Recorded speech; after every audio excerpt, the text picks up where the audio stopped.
On Tech News Today, Apple's building a car.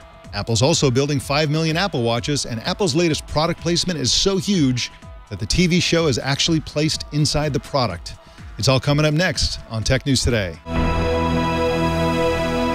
This is Twit. Bandwidth for Tech News Today is provided by CacheFly at CACHEFLY.com.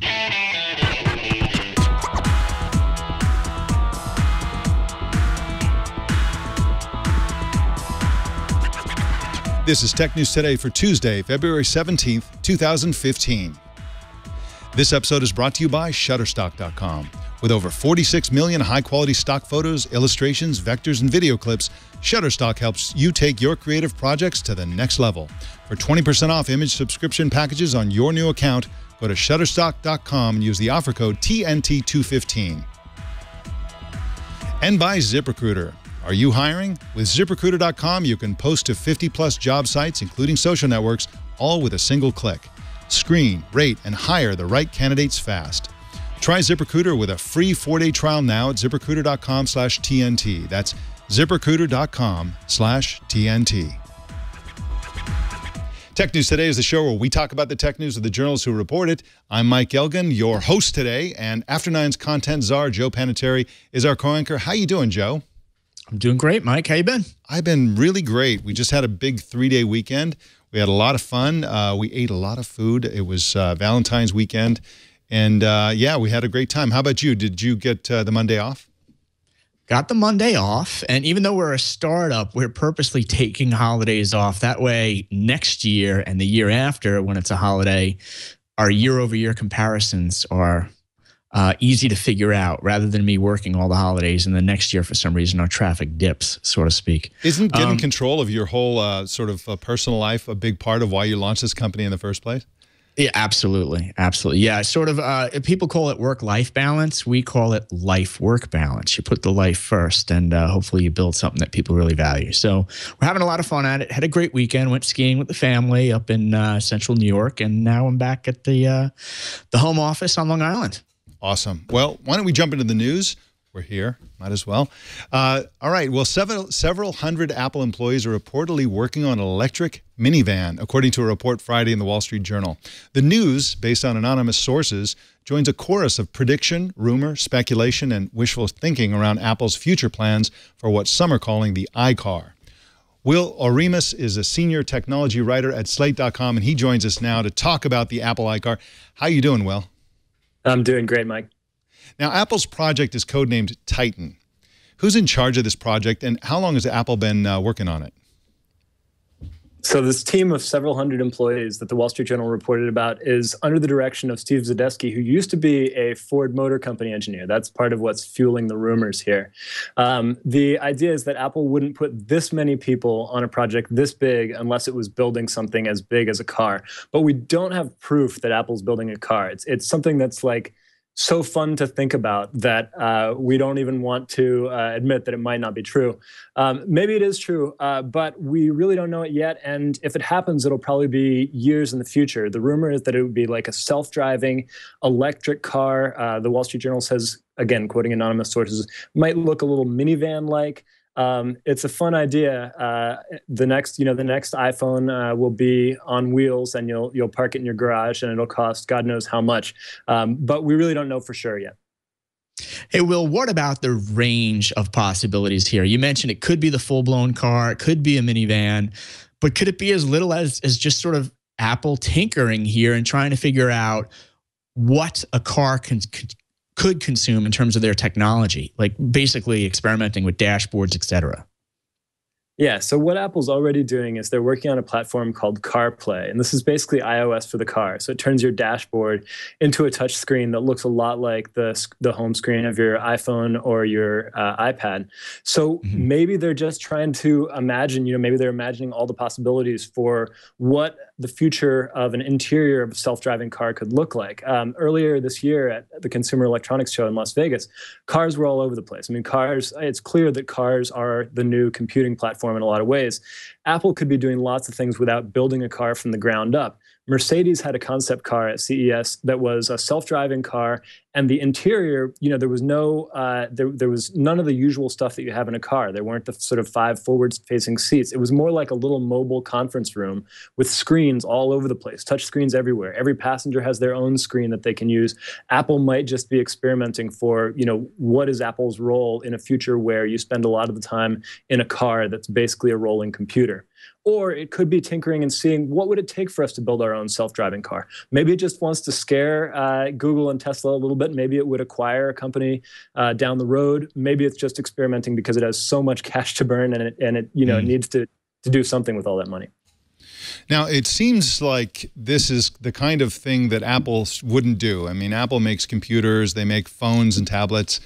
But getting into the car industry is something way outside of Apple's area of expertise. That's one view. Another view is that this is exactly right in the middle of what Apple tends to do. For example, Steve Jobs always dreamed of building an Apple car, or building a car, whether it's with Apple or without Apple. We learned that with the recent biography. And also, Apple specializes in finding user interface experiences that are horrible and then making them wonderful. That's why they got into the phone business. I myself was highly doubtful that Apple would succeed right off the bat with a smartphone, simply because I thought, well, this is way outside of Apple's area of expertise. And of course, they reinvented the industry. A car is really, if you think about it, a user experience. I mean, you look at even some car companies these days, many of the best car companies are looking at the whole experience of driving as a user experience problem to be solved. I recall years ago reading about the Mazda Miata, which where they spent most of their engineering time with the gear shift, making it feel, in terms of how it rumbled when you shifted gears, and also sound like they had specific classic roadsters in mind when they designed it. I mean, it was totally.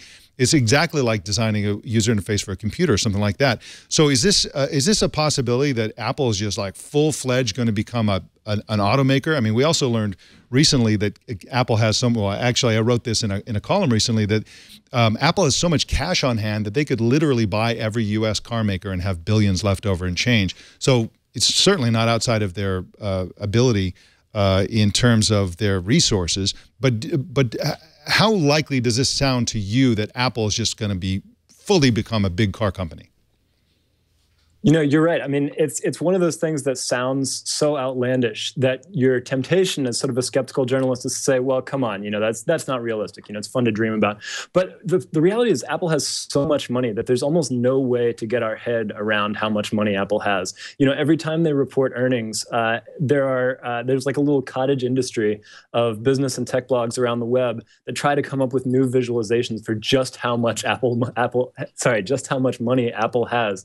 It's unfathomable. They could buy Tesla, which is a company that's $25 billion market cap. They could pay double, they could pay triple for Tesla if they wanted to. How realistic is it? It's really hard to say. I mean, Apple is so secretive. These leaks that are coming out, the fact that there are so many leaks suggests there's really something going on here, because they are a company that does a great job of keeping the small stuff under wraps. They have projects that they're working on for a long time without anybody knowing about it. I think the fact that multiple sources, you also have the Financial Times reporting on Apple's automotive ambitions. The fact that multiple sources are reporting on it suggests there really is something big enough going on here that Apple can't hide it. Either that, or Apple's leaking this for some strategic reason because they want people to think that they're a threat in the automotive industry. I do think Apple, is one of the few companies that has the potential to really reimagine what a car could be like. Tesla has done it in a lot of ways already. If you get inside a Model S, it's a very different experience from the way cars have felt for the past 30, 50, 70 years. I think there's a sense in both the auto industry and the tech industry that we're going through maybe the next decade or two, a period of revolutionary change in the auto industry. I think Apple wants to be a part of that. The other thing that's fun to think about is, Google obviously has been working on a self-driving car for years. Now it's focusing mainly on the self-driving technology, which is a really sort of, it's a machine learning learning problem. It's a core tech problem. Google is very unlikely to get into full-scale manufacturing because Google has realized that's just not what they're good at. Apple does large-scale manufacturing, but it does it so far on products that have a really high margin. I mean, the iPhone, the margins, the profit margins are incredible. In cars, that's not the case. I mean, there's just so much raw material, so much labor that goes into the production of cars on a mass scale. It would be tough, not impossible, but tough for Apple to realize those same kind of margins. But it's fun to think about Apple building its own car, its own enclosed ecosystem in the auto, like it does with the phone, and then Google out there maybe licensing its software, self-driving tech to other car companies and being the Android of the automotive technology realm. It's fun to think about. Hey, Will, let's drive home that point you just raised about margins. I think you struck on a really important point there. Now, I was doing some research. I think car profit margins are typically in the 10 to 15% range, and that's at the high end. At the low end, car profit margins are at the 3% range. On the one hand, that's going to spook Apple investors who look at that and say, wait a minute, we're making 70% or nearly 70% margins on iPhone 6. But, to play devil's advocate, there are no margins in the PC industry, yet Apple makes great margins on Macs because they innovate there. And same thing in the phone market. Most phones don't have much margin at all, yet Apple is able to do it. So I think it gets back to your point about Apple somehow reimagining the car industry. Is that the key point here? Yeah, I think Apple would have to do that to make it worthwhile. And again, I think if I had to take a guess, I would say that if Apple is building a car, it's going to do it. It's going to build one car, one model, the way Tesla did when it started out. Tesla built the Roadster as proof of concept. Then it was like, okay, we proved the concept. Let's build one that we can actually sell. It built the Model S. And now that the Model S is selling so well, it's working on its next generation. But you don't just build a full-scale automotive manufacturing operation overnight.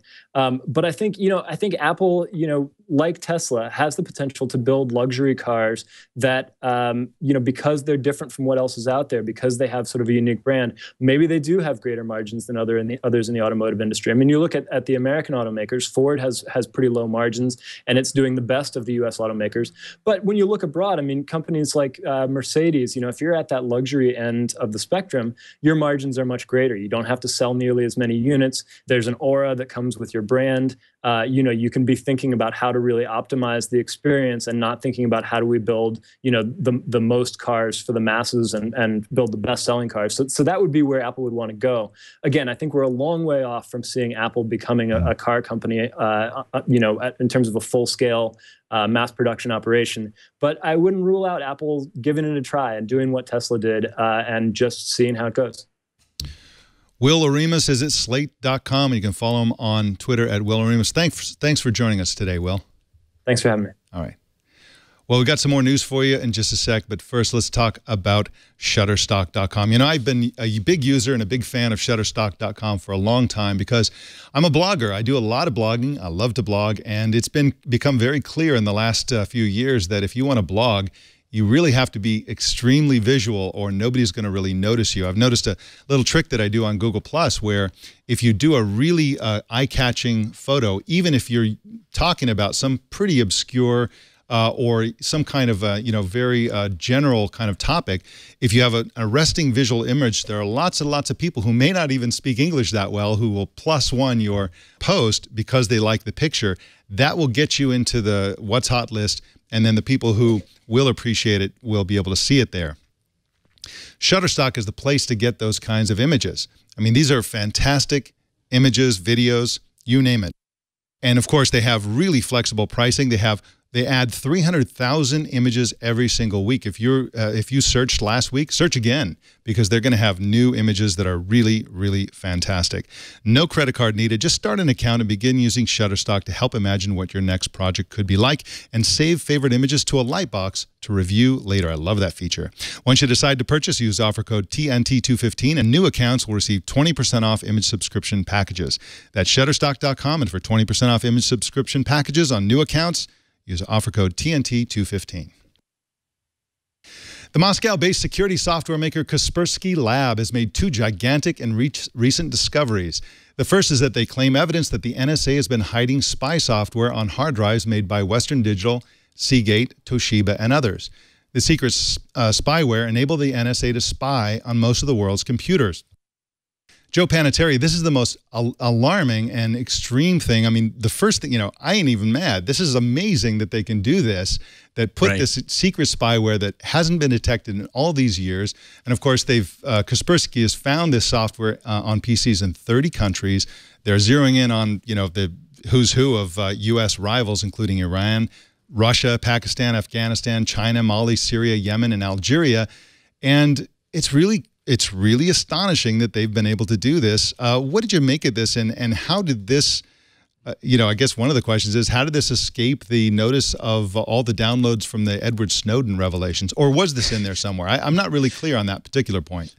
I'm not clear on that point, but the one point I am clear on is the fact that Kaspersky Lab always seems to be ahead of the curve here when there's something big going on when it comes to spyware and malware and infrastructure security. You did mention that they're based in Moscow primarily, but they do have deep U.S. roots at this point as well, Kaspersky Lab, that is. And if you really check in with their CEO, Eugene Kaspersky, he's been on the front line probably the last 3 or 4 years talking about this development of a secure operating system for financial services, transportation, and energy. So, you can see where Kaspersky is going here. On the one hand, they're somehow able to stay ahead of the curve on reporting these issues. And then number two, it's going to become a self-fulfilling prophecy. They're going to come out with an operating system here to help protect vertical markets against these threats. The good news is that a lot of companies and countries around the world are avoiding U.S. products because they're afraid of the NSA. And so I guess it's kind of good news that NSA is also getting on the Japanese hard drive makers as well. Is that good news? It doesn't sound like good news, but no, it does not sound like good news. Being a non-U.S. company will not protect you. Well, the other big news, of course, is that their second big bombshell is the discovery of a multinational gang of criminals that has stolen nearly $1 billion from as many as 100 banks and other financial institutions around the world over the past 2 years. Kaspersky calls the gang Carbonac, and its members are reportedly located in Europe, Russia, and China. Joe Panettieri, another huge score for Kaspersky. Yeah, and what a gang of crooks! These criminals are almost as competent as the NSA. Yeah, and they seem to be hit and run crooks. So they're not going in and stealing 100 million or 500 million at a time. They're hitting the accounts and taking about 10 million or less seems to be their trip up point. And by the time the banks realize it, the crooks are gone. I love the way that they discovered this. Apparently, money would spontaneously start spitting out of ATMs around Europe, and then somebody come up and scoop it up. Of course, you would expect that. There's money on the sidewalk, somebody's going to pick it up. But when they looked into it, they just started pulling the thread out of that sweater, and they discovered this huge ring where basically what they were doing was they were using these spear phishing attacks to gain access, among other things, the video feeds of the banks. They would literally watch the video of the bank employees when they did what and how they did it, and all that kind of stuff. And then they would use that information to sort of slip in little thefts of money without it being really noticed because it fit into the schedule of the bank. Very amazing, and nearly $1 billion. Lots of people working for many years, and just now discovered. This is one of the biggest bank heists ever, and it's the normal way, the normal general approach you use to rob a bank.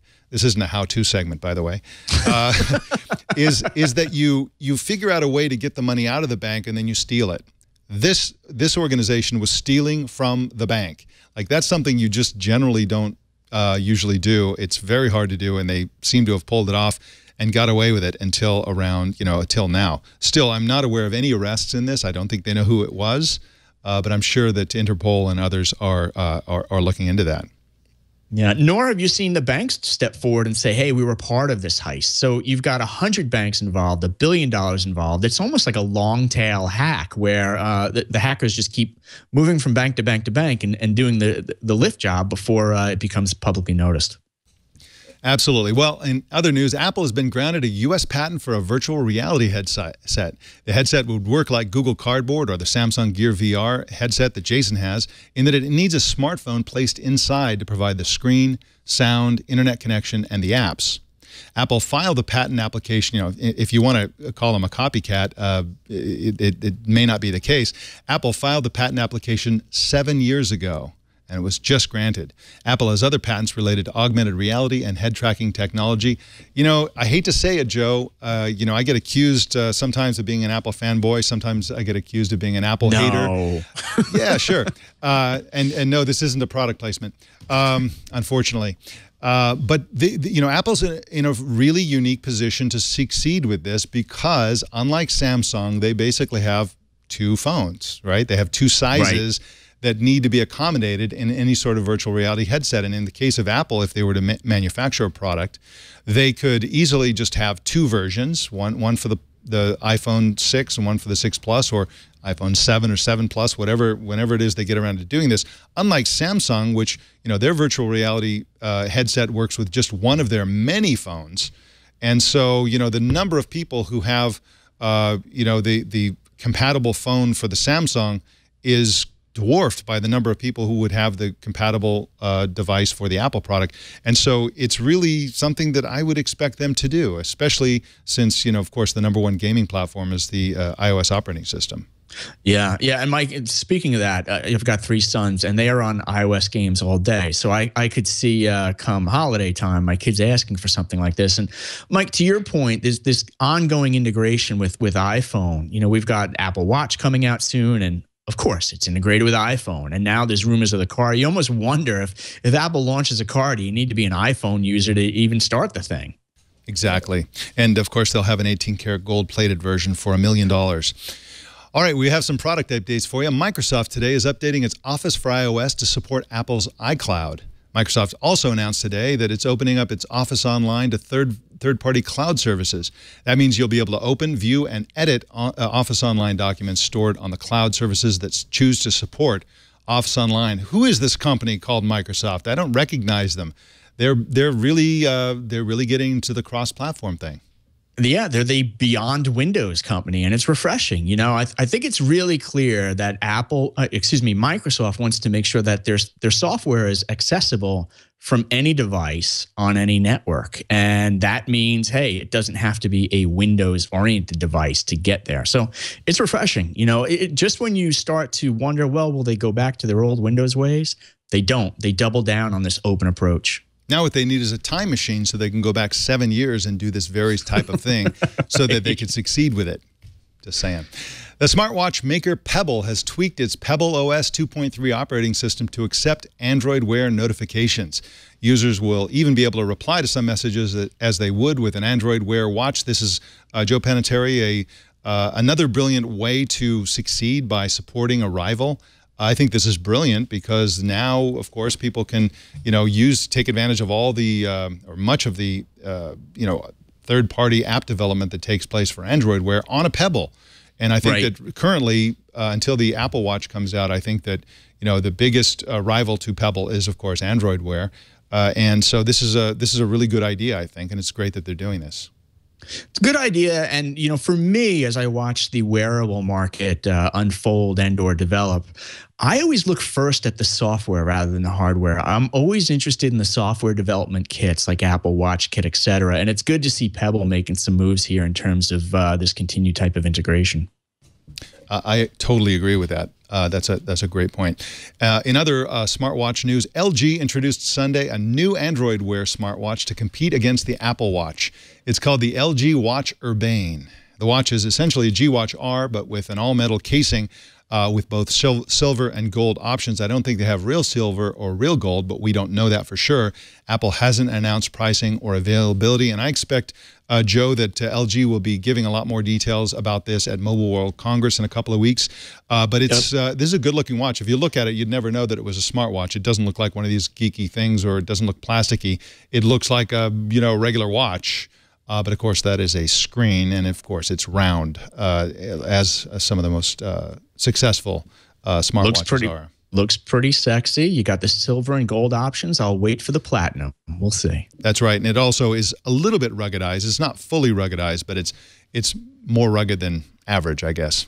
In mergers and acquisitions, the Indian IT outsourcing company Infosys announced yesterday that it would buy New Jersey-based automation technology company Panettieri for $200 million. Infosys CEO Vishal Sikka said that the buy will help amplify the potential of employees and free them from the drudgery of repetitive tasks to focus on their clients' more strategic challenges. Joe, I thought that's what outsourcing companies were for. Yes, outsourcers, offshore companies. Yeah, anyone who puts out a release that talks about freeing you from drudgery, I've got to check it out and look a little more closely. Yeah, absolutely. Well, we got some big numbers for you today. 5 million. That's at least how many Apple Watches the company has ordered for manufacturing during this quarter in preparation for the product's April release, according to an exclusive report in the Wall Street Journal. The initial run could also be as high as 6 million. According to the report, about 1/2 of the units ordered will be Apple's entry-level $349 Apple Watch, and about 1/3 will be the Apple Watch Sport, which is supposed to be a little bit more expensive than that.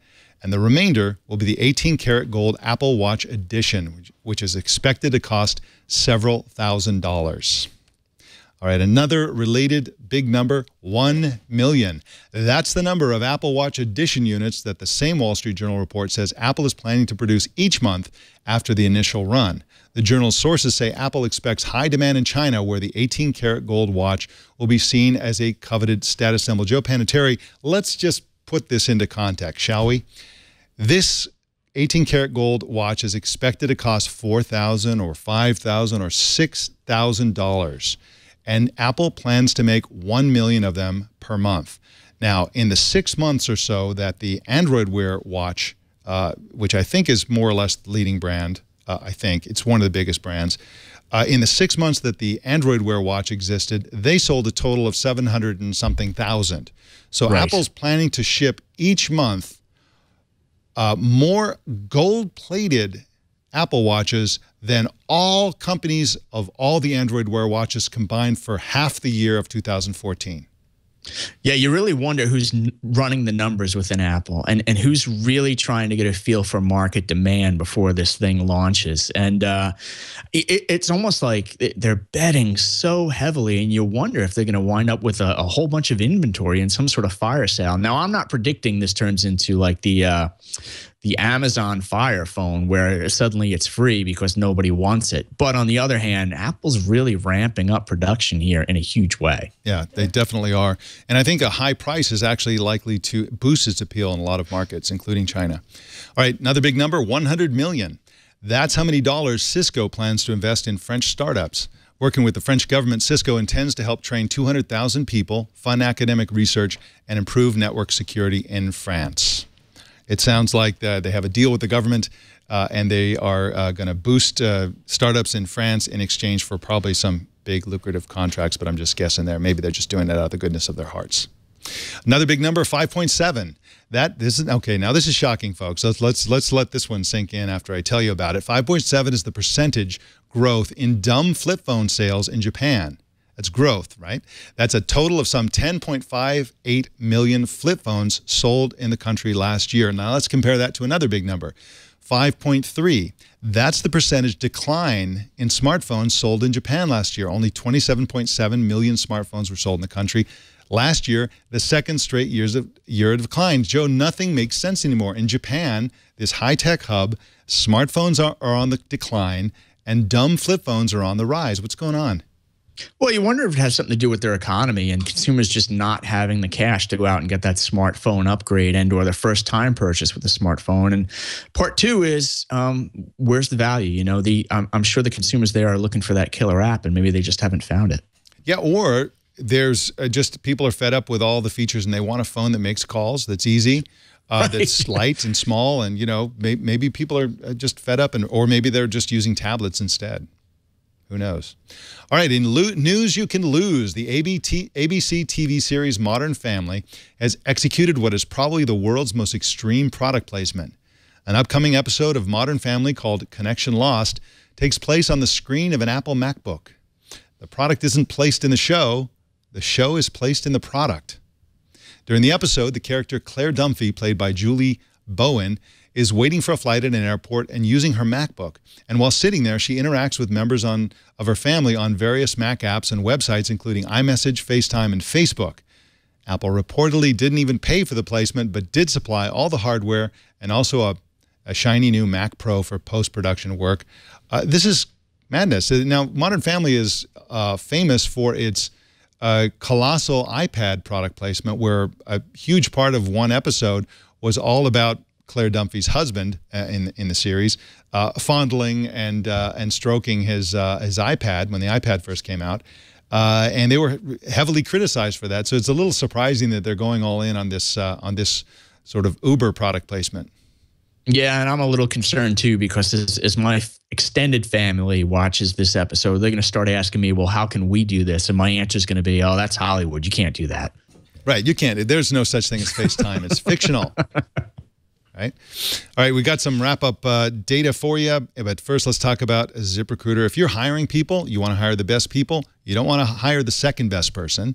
You want to hire the very best people you can, and ZipRecruiter will help you do it. You can post your job to 50-plus job sites, including social networks like Facebook and Twitter, and all with a single click. And, of course, this solves the biggest problem with hiring people, because they are all over the Internet, and this will put you all over the Internet instantly with a single click.